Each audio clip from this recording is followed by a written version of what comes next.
one.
Hello and welcome to a very special edition of Paranormal Versus.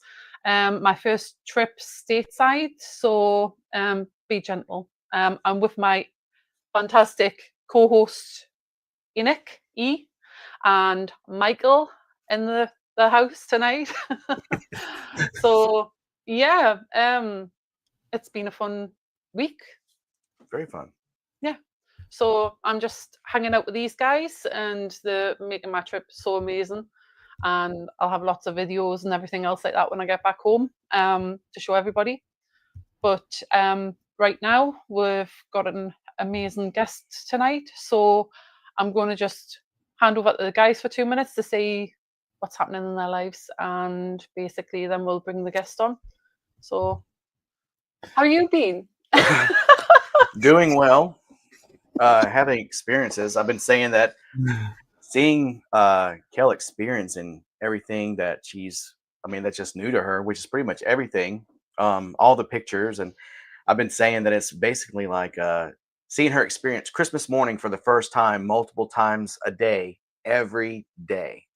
It's so hilarious to see the smallest things that we're so accustomed to get her so excited. Like even a fire hydrant is like a celebrity. So, no, we've been doing a whole lot of laughing, and she's put up with the kids and stuff like. It's just been a blast all the way around. Put up So with the much kids. fun. They're amazing. No, they're awesome, and they love you being here. So it's just been a fun trip so far. Interesting week, very busy week, but a fun week. Yeah. Yeah, I've seen you guys were at Texas Roadhouse, and I left Kell a nice little message when she says I went to Texas. I was like, what? Yeah. Wrong one. Yeah. Not the state, just the place, the Roadhouse. But did you finish everything? Nope. We brought half at home over with us. Sorry. To be fair, we ordered like so many different things so she could try a whole bunch of stuff. Well, fun fact is when you go to Texas Roadhouse, you do always leave with leftovers. They just give you so many good portions.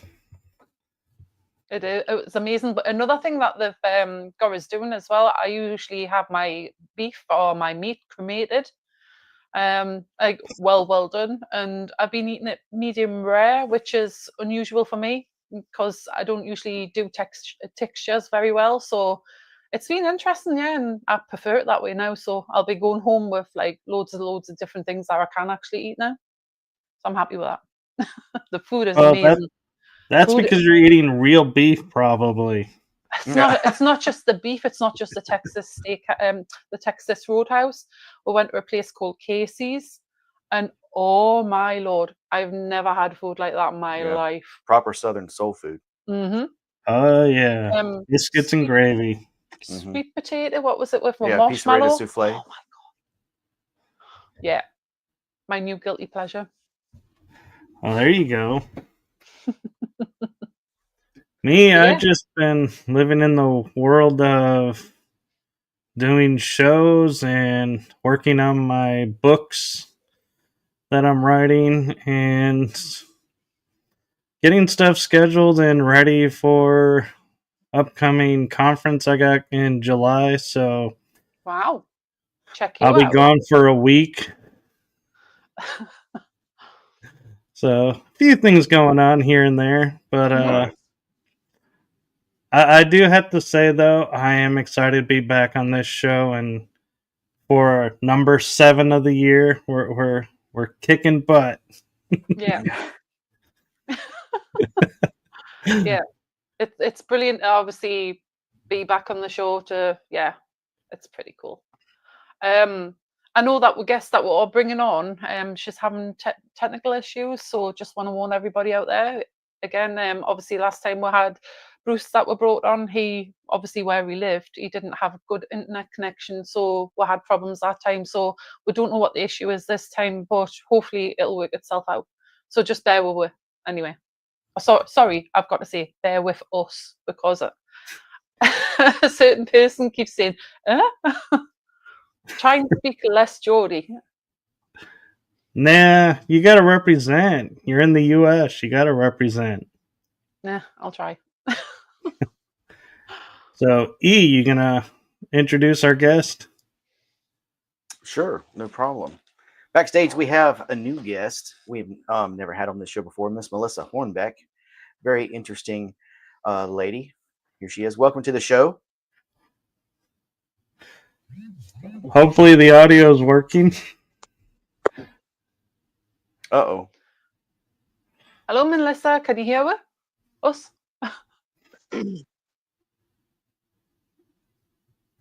To hear you guys. I'm so sorry. I don't understand. You still having problems? I'm so sorry. It seems to be working fine here on my end. Yeah, it does on ours as well. Mhm. Weird. Yeah, we can hear you just fine. You're coming in crystal clear.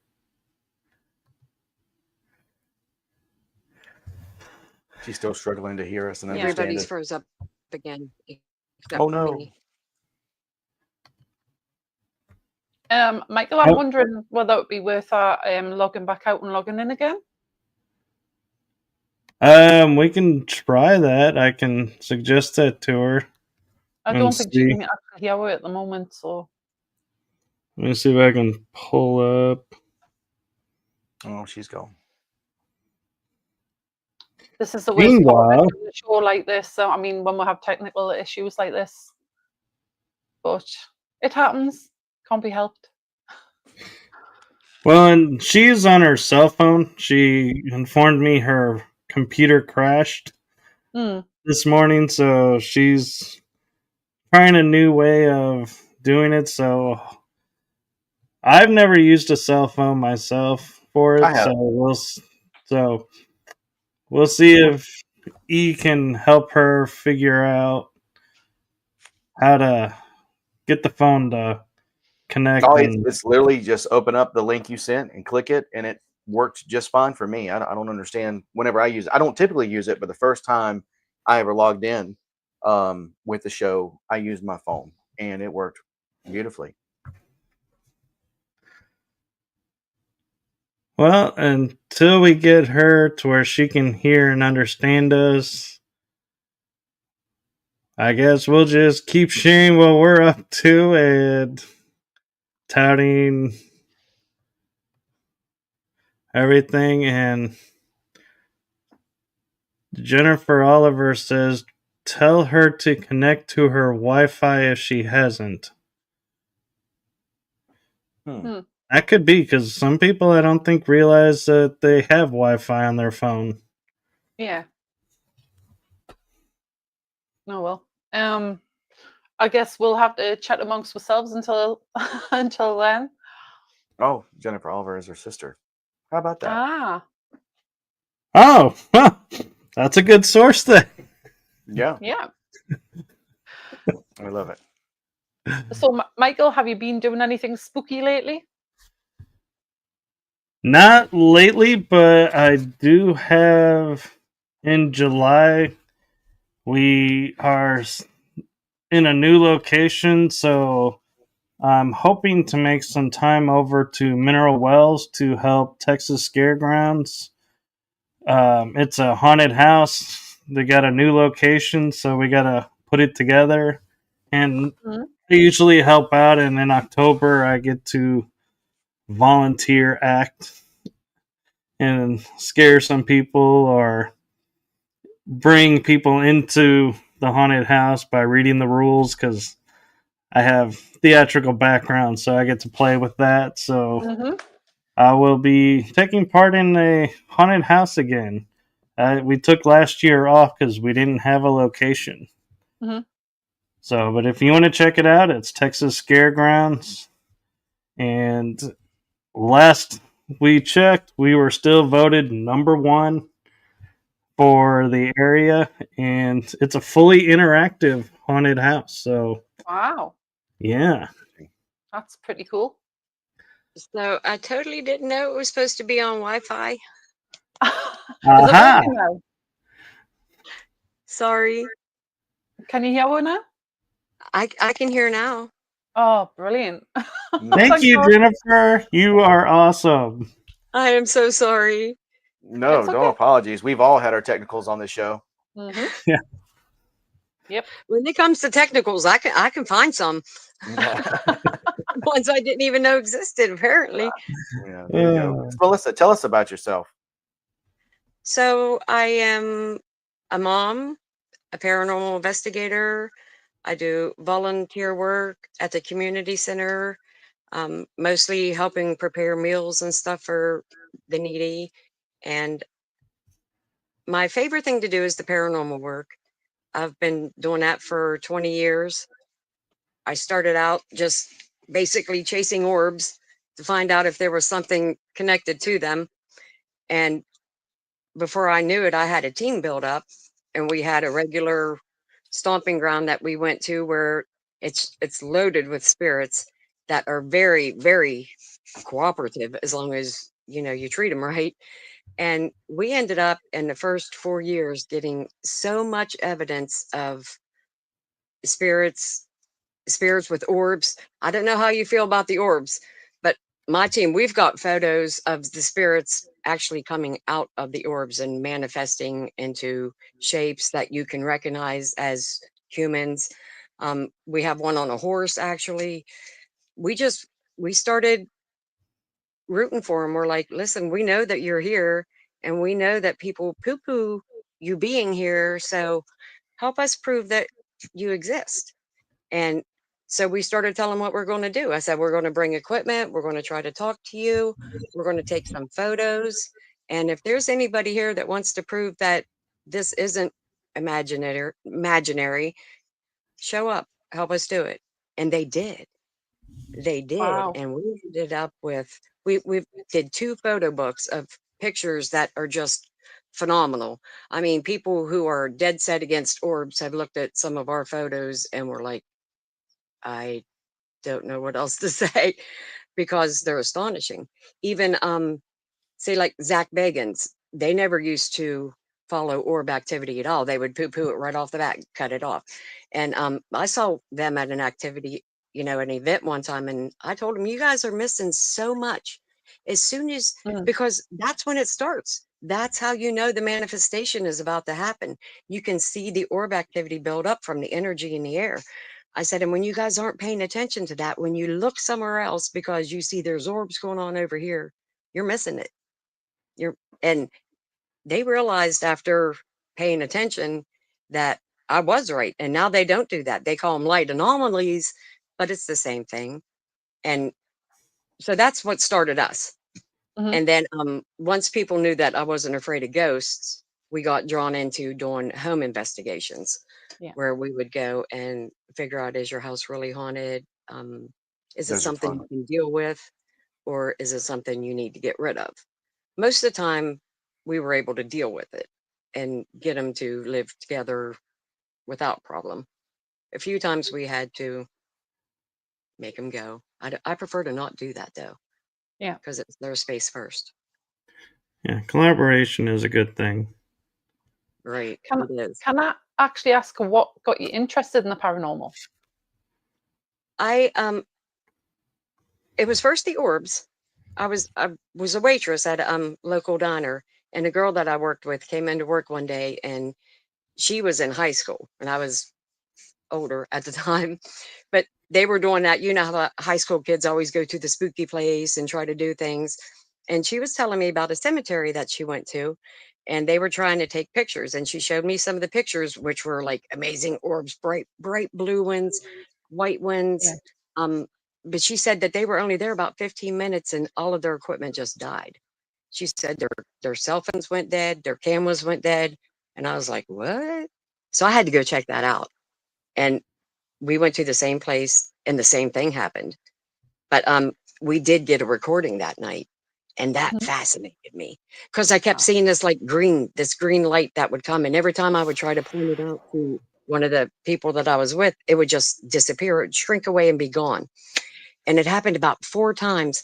And then one time I saw it coming in and I'm like, there it is. And as soon as I pointed to it, it faded away. And I was like, darn it. And on the recorder, it picked up saying, oh no, you can see. And that was the first EVP I ever got. And I was at home listening to it by myself, like 2 o'clock in the morning when I heard it. But it charged me with energy. I was like, it is real. It is real, because you really just, if you have a little doubt, you don't believe it until you've heard it or seen it yourself. Yeah. And I knew I was the one holding a recorder.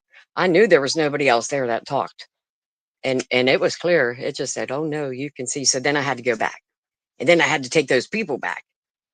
And then, working at a diner, we started talking about it, a lot of regular customers. We ended up with a whole crew of people making a regular rounds it's Gretchen's Lock. It's an area here at Beaver Creek. And we brought that area back to life enough that we have an annual event here now called Gretchen Fest. It's done every August around the anniversary of the death of the little girl. That's the main ghost there. But the whole area is like a visible ghost town. All the houses are gone, but it used to be a very hopping area in the middle 1800s here in East Liverpool. So I just got hooked on the ghosts. I got hooked on the cooperation, and then going and helping people once they realized that I wasn't going to run from them. They're like, well, you come and see what you can do at my place. Like, okay. So then I have a team, my OPIT team. That's what we do, is mostly home investigations and clearing spirits that need to be cleared or crossed over. So it's a specially blended team of people with special talents that, we can pretty much tackle anything we come against. I don't do demons anymore. So, Melissa, your sister has a message for you. She says, actually going further, sis, to our banger house and why they did Paranormal Survivor, that was the start. That she's right. That's what got me actually interested. When I realized we grew up in a haunted house, it was seriously, like, physically, things were thrown at us, things would break. Let me see. Let me backtrack. The house I grew up on Vine Street was so haunted, and we were so afraid to live there, that my dad ended up moving us out of there. We lost the house. He let it go back to the bank because he wouldn't sell it to anybody because he knew what was going on there. After we had moved out, we found out that a man had committed. I found out. Parents knew but didn't tell us till we were gone. A man had committed suicide there. And there was so much activity. Like, you could hear somebody in the bathroom. I would wait outside the bathroom door thinking there was somebody in there. You could hear the toilet flush, hear the water run, and wait, nobody come out, knock, nobody answer. You go in, there's nobody there. That was just the minor stuff. But there was some really scary things that it just progressed, you know what I mean, to where I was horrified. I couldn't stand to be there anymore. My dad had got called home from work so many times in the middle of the night because he said I was he tried to say I was hallucinating, but after amount of time he realized there were spirits there, and they were, it was bad. It was bad. We had a priest come to cleanse the place, and he was there for about an hour and a half, and he went through every inch of that house, and I could tell that he was doubting us. He didn't really, it didn't seem to me like he was doing enough for what I knew was there. You know what I mean? So Yeah. I'm paying attention, and he's all done cleansing, and he and my mom were sitting at the kitchen table, and he got up. He said, "I'm going to have to call the missus and let her know why I'm taking so long." He reached for the phone, and this is one thing they did on the Paranormal Survivor. When he reached for the phone, it flew off of the hook, and this was a long time ago. This is the regular phone that hung on the wall with the, it flew off of the hook, and it was making this screaming noise like you. I don't know over in England, but here, when you leave a phone off of the hook for a while, it makes like this sound. Mm. It was doing it so loud that we had to cover our ears. But it flew off the hook and caught right in his hand and was just like screaming at him like that. He hung that phone up and he looked at my mom and he said, "I got to go." And he was out of there. And I don't think we ever did see that man again. Wow. Oh yeah, it was terrible. I came home from school one day. I found my mom in the corner at the bottom of the steps, just all curled up. She was just horrified. She couldn't even speak. Mm. And something had attacked her while we were at school. She ended up being in a hospital for 6 weeks over that. So Whoa. it was bad. And then after I started being able to communicate with the spirits, once I didn't run every time I heard or saw one, that's when I really wanted to start helping people. So that's how OPIT was born. Wow. I think I just kind of went all over the place with that story there. No, I was no, kind that's great. The origin yeah. stories are always the That was coolest. Jennifer's fault. I'm sorry, what did you say? Oh, me? Oh, I was Yeah. saying the origin stories are always the coolest. Oh, and that one, it was wow. So, and I think Jennifer might even type on and agree, but I think later, after doing this for so long, when we moved out, we blamed it on the man that had committed suicide there. And that's what my dad still to this, well, he's gone now, to the day he died, believed that it was him. But right before that, my sisters and I bought a Ouija board at a yard sale. And there was the three of us and my mom, who was the one that ended up getting a real bad attack once she was home alone, mess with that Ouija board, not knowing what we were doing, not knowing the right way to do it. And I know for sure, as soon as I'm sitting here, we didn't close it out right. So knowing that, and if anybody here is listening and you have a Ouija board, read the instructions, close it out right, because if you don't, you leave whatever you've brought to your house right there with you. They don't go back. And I believe that's what happened there. Ouija boards are wild. They are, and they're real. They really do work. I went to Walmart at Christmas time and found them on the shelf at Christmas time. I flipped out.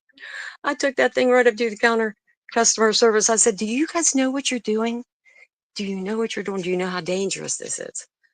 And I had a little bit of a talk. They took it off the shelf at our Walmart. I don't know about the other ones, but they don't sell them here no more. I know a lot of people, when they're battling their demons, so to say, and end up committing suicide before they end up committing the act, they'll express like certain influences and stuff like that. So have you ever thought that maybe what you were experiencing wasn't the guy that committed suicide, but the entities or influences that caused him to feel like he had to commit suicide? Oh, you know what? I never even went there. You know what? That's really very interesting, because out of all the years, that was like 40 years ago. Yeah, it could have So been the influences that caused him to feel that way, to feel like he had no escape except to do that. And things like that usually attach themselves to individuals, which is why they have such a strong influence. So if you have ever lived anywhere after that place and you still have experienced any type of paranormal situation or something like that, that could have been linked from the previous attachment. that's actually what that did happen. When we moved, it followed us to the next house, and it was still on my mom the most. So and then that's when my mom and dad found religion, and that's what I asked my dad later. Well, when we did the paranormal activity, I asked him, how did he get rid of it? Because he never told us about it. But he told me that he was, because that's when I told him what I just did you. I told him that I didn't think it was the man that committed suicide. I thought it was because of us bringing in the Ouija board. I said, the only thing that makes me not think that was it would have followed us to the next house. And then that's when my dad looked at me. He said, it did. And I was like, it what? He said, it did. And I said, what do you mean it did? He said, well, we never told you girls because it was that bad. He said, but he was sitting at the table talking to my mom and her eyes turned completely black. Like there were no whites in her eyes. And she looked right at him and she said, I'm not who you think I am. And oh, I got every hair standing up, every hair standing up my arms right now. Just remember my dad say that, because then it fell back, you know, like backflashes of things that did go on when we lived there, and it all made sense. So yeah, it was after that house though, we didn't have any more of those bad hauntings. I see spirit all the time. Well, not all the time, but whenever they want me to. But not a haunting. It's different. Do you think That it's was like a normal thing for, like, obviously ghosts to follow you from house to house? Have you heard many like people tell you that that's happened to them before? yes. Wow. I I've think only ever heard of like it happening to people really over here. I don't know many people that's happened to in the UK. So maybe it's an American thing. I think it depends on the Maybe. person, really. I mean, do you know a lot of spiritual type people? Oh yeah. Because I think, you know, they shine a different light.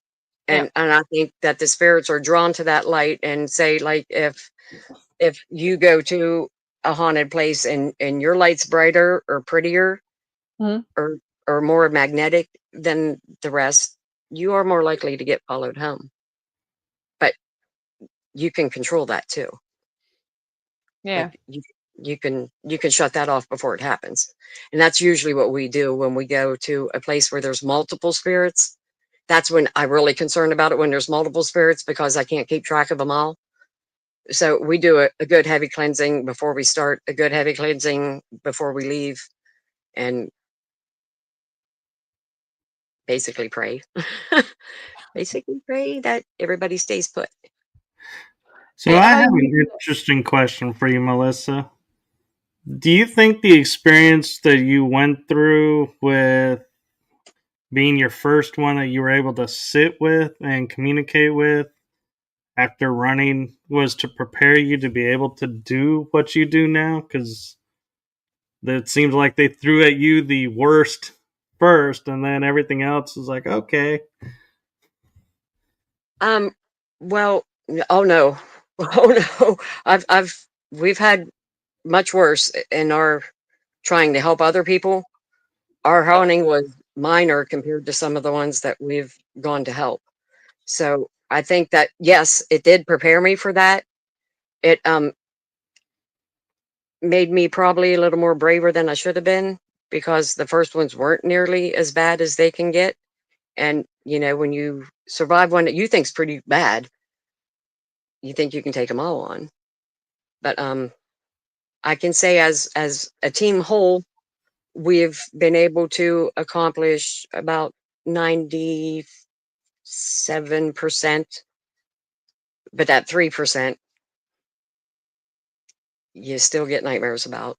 You know, like I lost a friend during an investigation, during a cleansing. That's why I don't let my team mess with anybody that believes their house is haunted by a demon anymore, because first of all, it's more than the demon you have to take care of, it's the people too. And a lot of times they don't change and they end up with the same problem again. I found that out way too late, way too far into this. But we went to help a family here in Ohio. They were on the other side of Ohio, but they had a serious demon issue.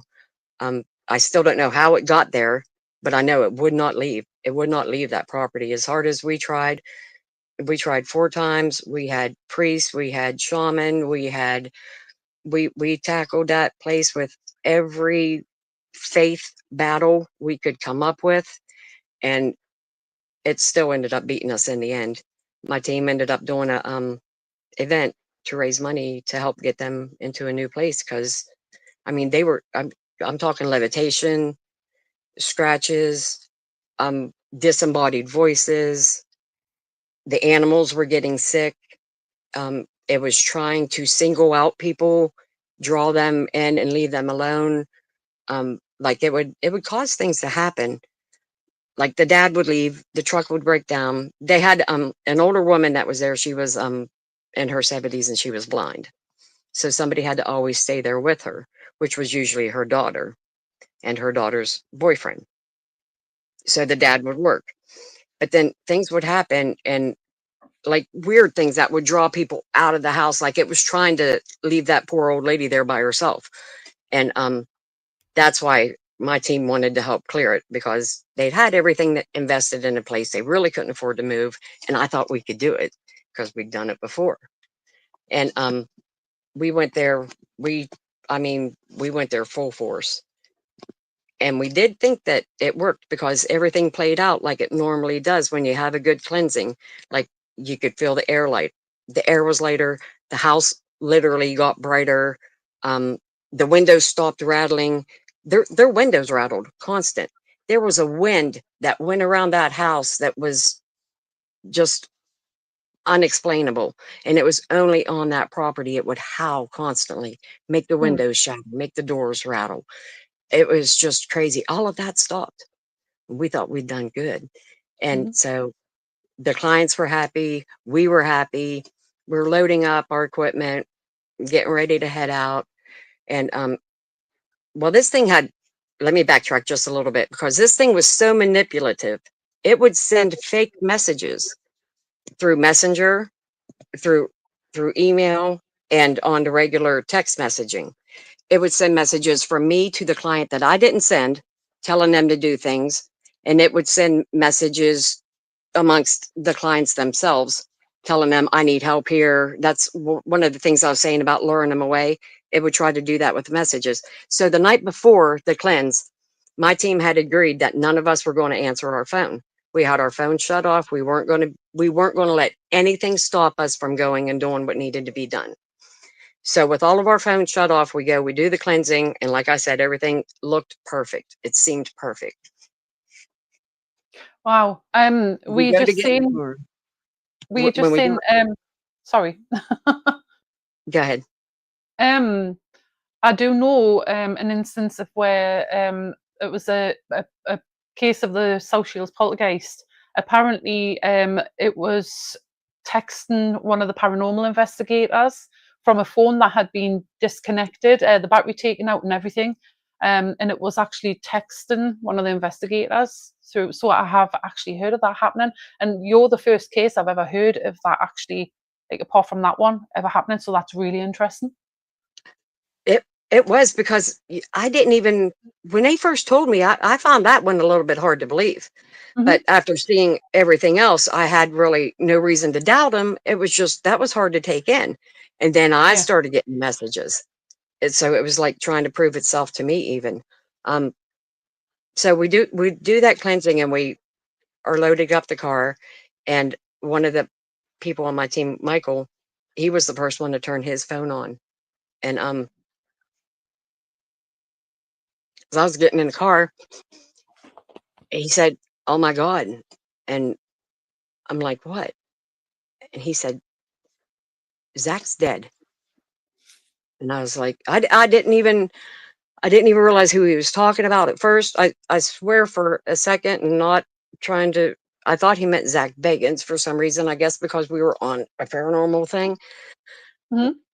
I said, "What?" And then he said, "Zach." So what happened was,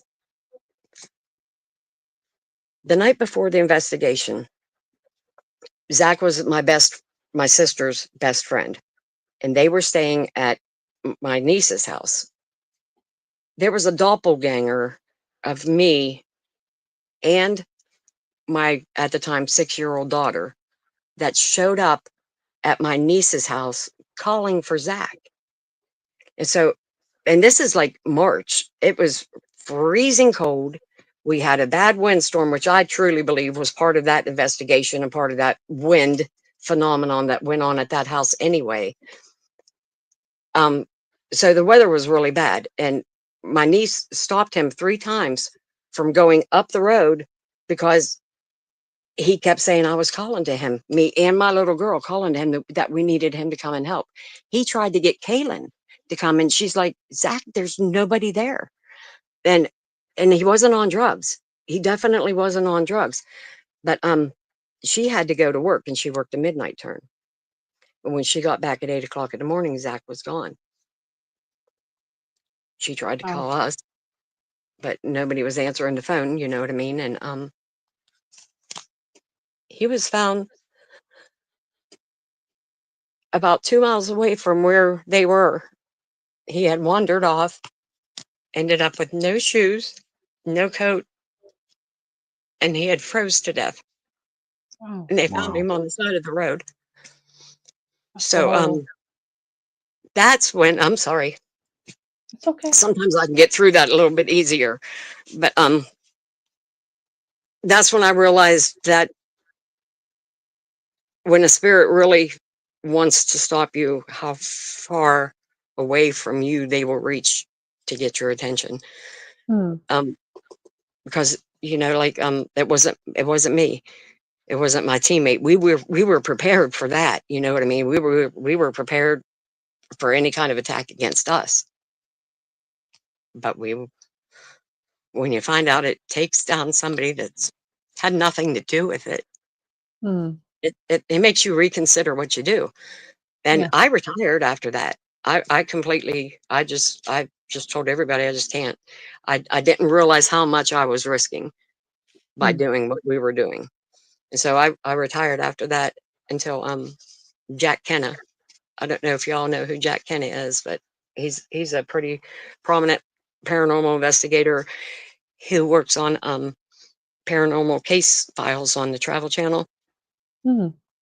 He had an investigation that was really important. It was an older woman, Marilyn, and I know you're watching, Marilyn. I still love you, from Indiana, and he got online asking for help from a team that was close enough because he couldn't get there in time.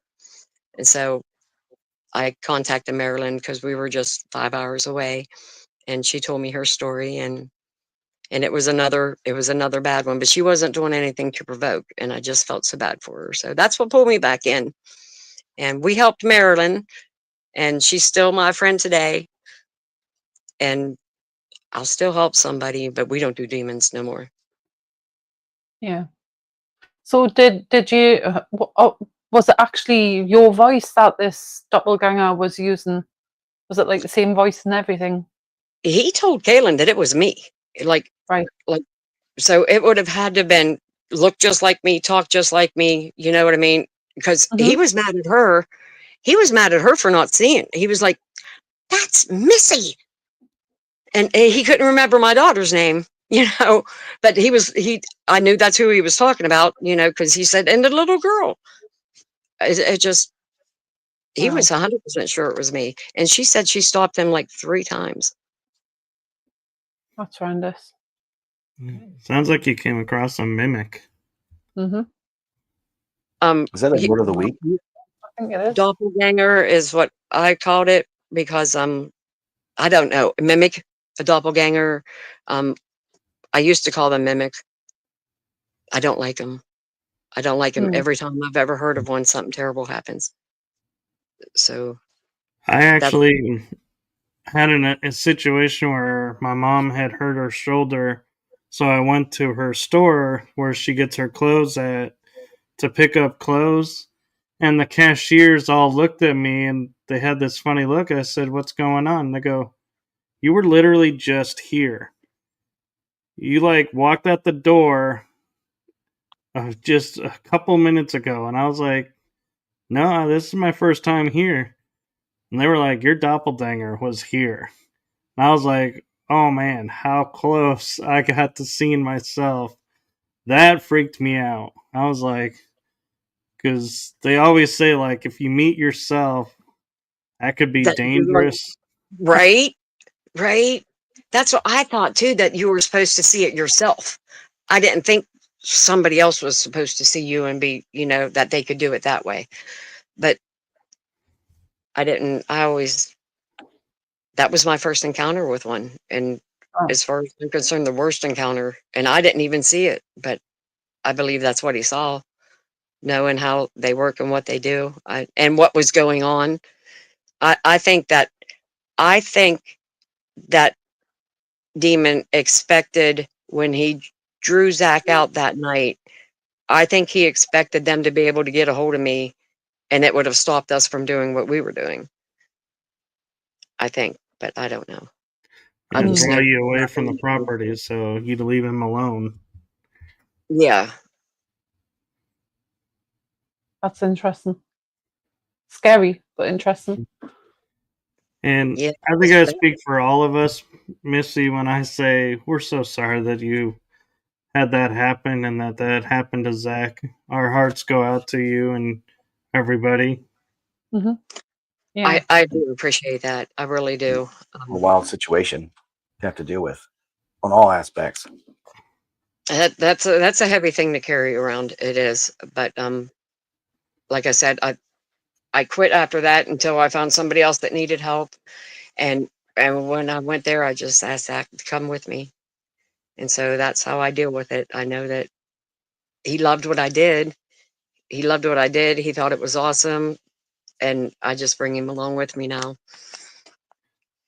That's beautiful. And I had an experience where I was doing a training, like a teaching paranormal, and it was my first one with this team. It was a husband and wife team, and the location we were at had 7 levels, only one staircase. The elevator didn't work, and it was a thin stairwell. And we're on radios, and so it was my first time, using radios and everything. And all of a sudden, we get this call for a medic, and we're like, "Well, the medic is on the 7th floor. Why isn't the medic responding?" And they keep calling for medic, and we are like, "The medic's on the 7th floor." We don't know why he's not responding. Finding out the medic was the one needing the medic. And he ended up dying at the location that night. And that was in February.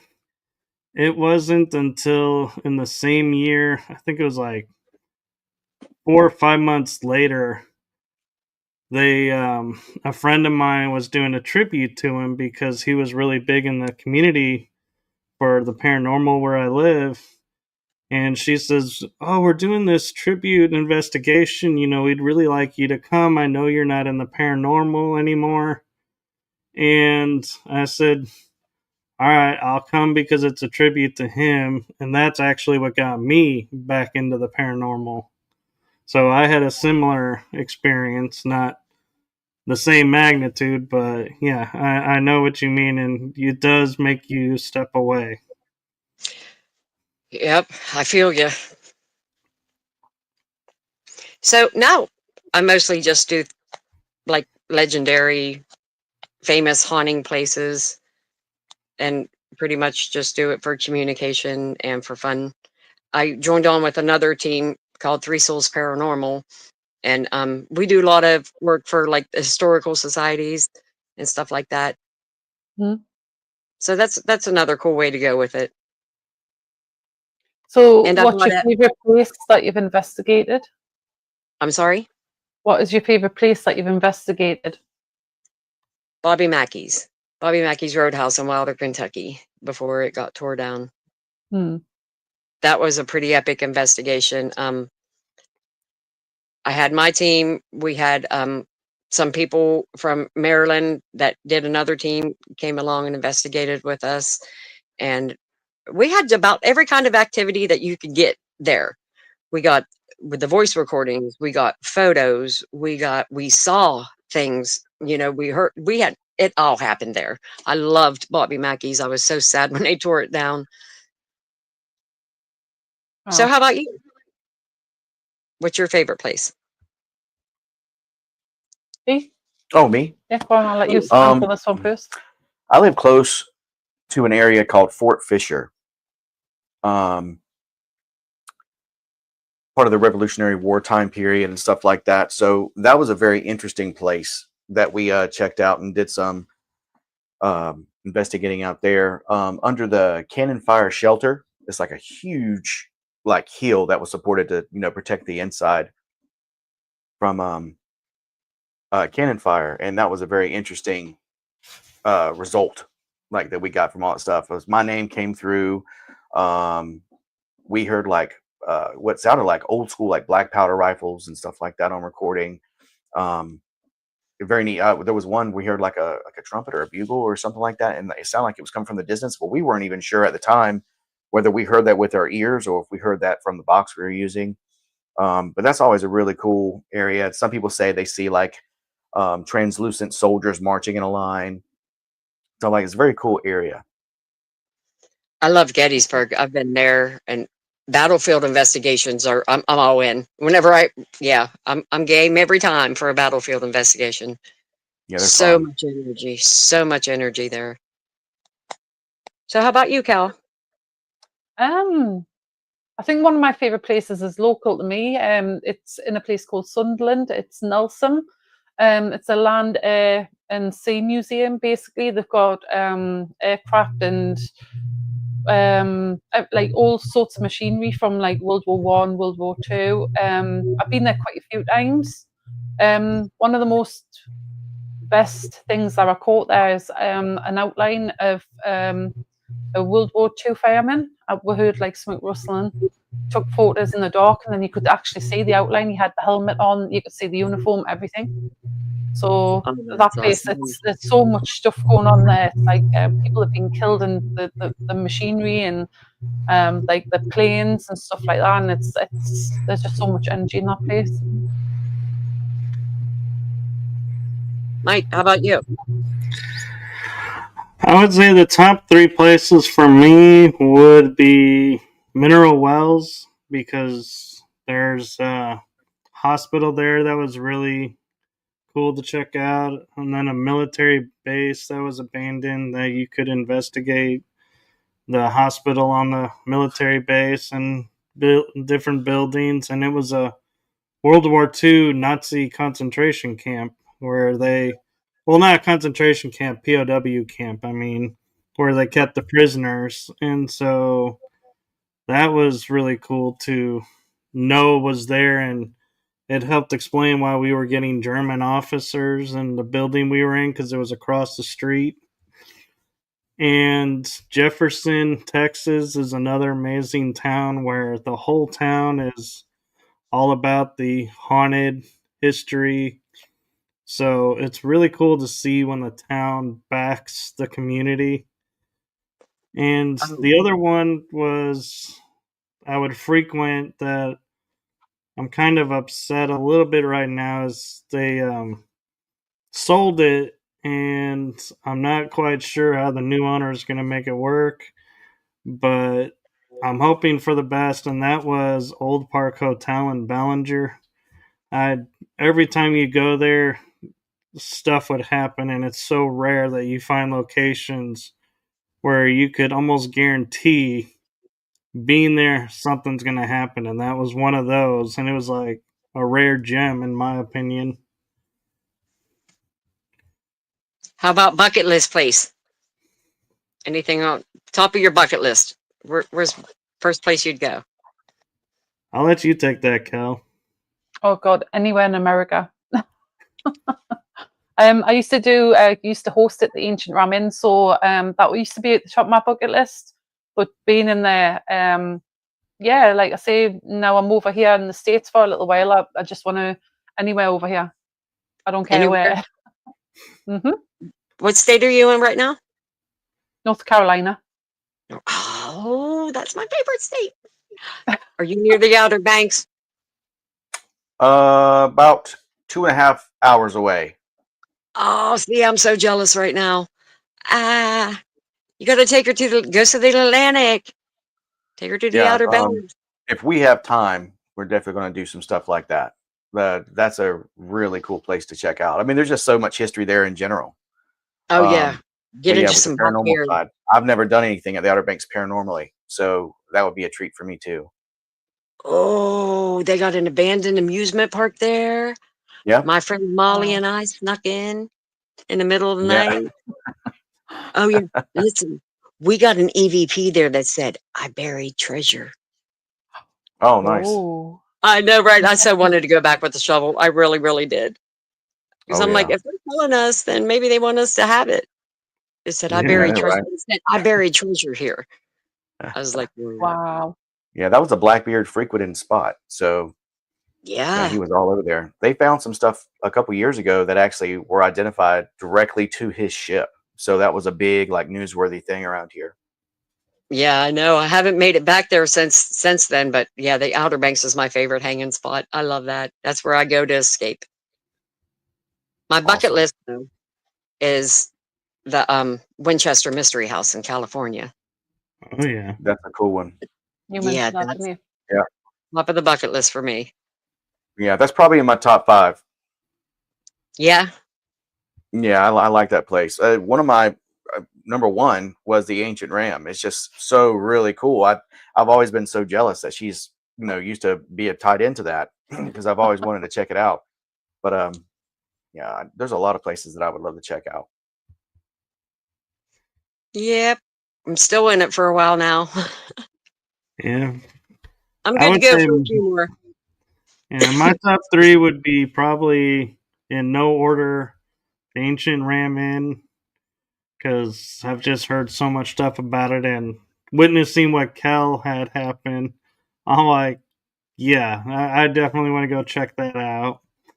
And the Winchester, and also, I don't know why, but I keep thinking of the Yuma prison because it's out in the desert, and they say that there was no guards really because if you escaped, you would die in the desert because there's no water nearby. So it's like, and it housed like the worst of the worst outlaws, and so I'm like, I wonder what the energy's like there. That it's in this desert, and it's Yeah. like it felt like they didn't need to protect anybody because you escaped, you were dead anyway. So it's like, huh, Yeah, Mm. what would that be like to investigate? Oh, that would probably be pretty heavy. Yeah, That would probably Yeah. be, yeah, that would probably be one of the ones that drain me for days. yeah. Yeah. So Brian is saying, Kel, apparently the ancient ram is close to investigators now. It's news to me. But maybe so. They were talking about digging up a few of the tunnels that's underneath. So if it is closed, it might be done due to that. But I don't think she would close it permanently. They make too much money. I will say I was watching a show about England with haunted history, and one of the things they pointed out that brought my attention to stuff that's happening here is we see a ghost or a spirit walking and we see half of it and we think, oh my gosh, there's a ghost with no body, only half the body, and that's what we naturally assume. And they were saying in England they have talks of spirits where they see the upper torso, but when they looked at what was going on historically when they're out with their clothing and everything, they were like 6 levels below. That it was streets built upon Mm. streets upon streets. And so they Yeah. said they're walking on their street level, which happens to be our waist level current. So that's why you could only see the upper torso. And so I was like, it made me start to realize, we don't really, when we're looking at things, understand the time frame of where they were to current, and all these spirits that we think are incomplete may actually be complete. It's just we can't see the other part because it's in the ground. Yeah. Oh my word. Well, there's a thought. Yeah. Yeah, the other side of that is when you see a ghost. I mean, you could possibly be seeing a ghost every day, but you won't realise that the ghost because they look like normal people. Then over time, they start to fade out. That's my theory anyway. So something like with a woman that might have a bright pink dress on over the years, that dress might turn to like white or grey or whatever like that over the years because they're fading out. That's the way I see it anyway. Well, I saw the ghost at Gretchen's lock. Actually, it was at the mill, not directly at the lock. But she stuck her head out through what was a boarded up window and turned and looked at me and one of the investigators that I was with. And it was the first time that I saw a spirit in a full body form. You know, like they had usually been misty, or you could see through them, or it was only parts like you saw, like top half, or I've even seen the bottom half. But this was like it was just like a person had actually stuck their head out the window and looked at us. And it scared the crap out of me. I'm going to be honest. And I'd gone there every week and spent hundreds of hours at that specific mill trying to communicate with that specific ghost. But when she showed herself to me that night and to Helen, she did not look good and she did not look happy. And it was like the ghost you see in a scary movie. She was pasty grayish color with the long dark hair, the white, you could see whatever she was wearing was white as she leaned out the window, and her hair was long and dark, but she didn't have any eyes. There, you could see where eyes were supposed to be on each side. It was just dark spots, but it looked just like the girl in the ring almost. Wow, And that's scary. Sounds like paint. Right. It was scary because I didn't expect that. And I don't even know how long I stared at her before she turned to look at us.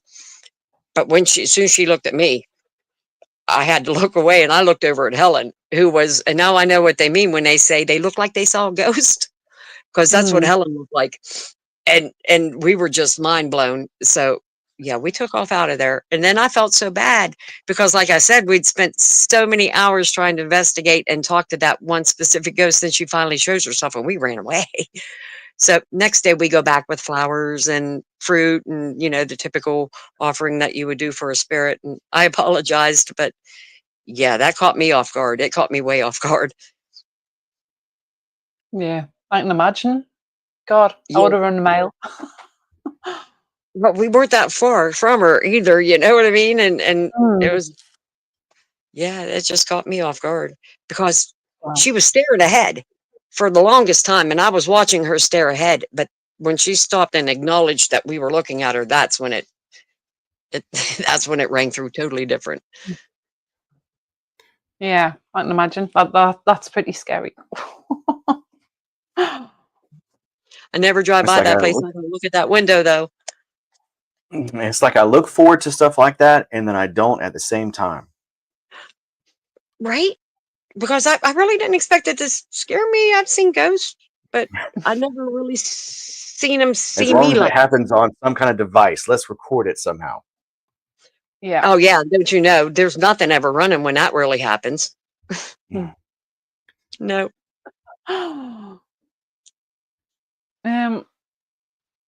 Michael, you got any more questions there? Oh, I have a lot of questions, but I don't think we can get them all in by the show. Oh yeah, it's almost that time. Yep. Well, we have that.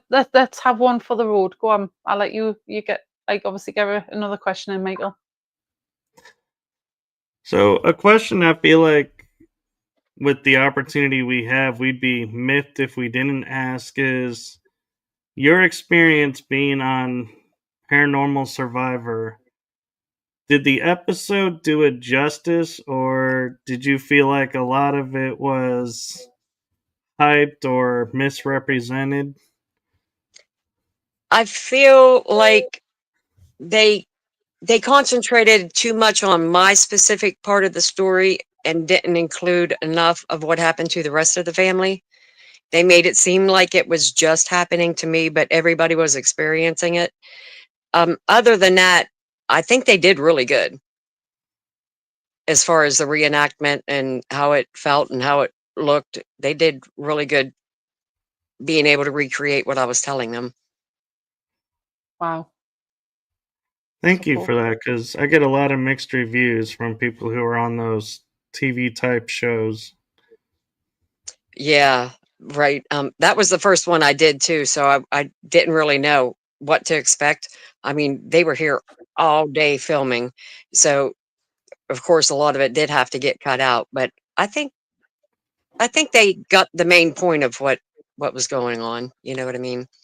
They just left out some really cool things that happened to some of the other members of the family, though. So I kind of felt like they got ripped off a little.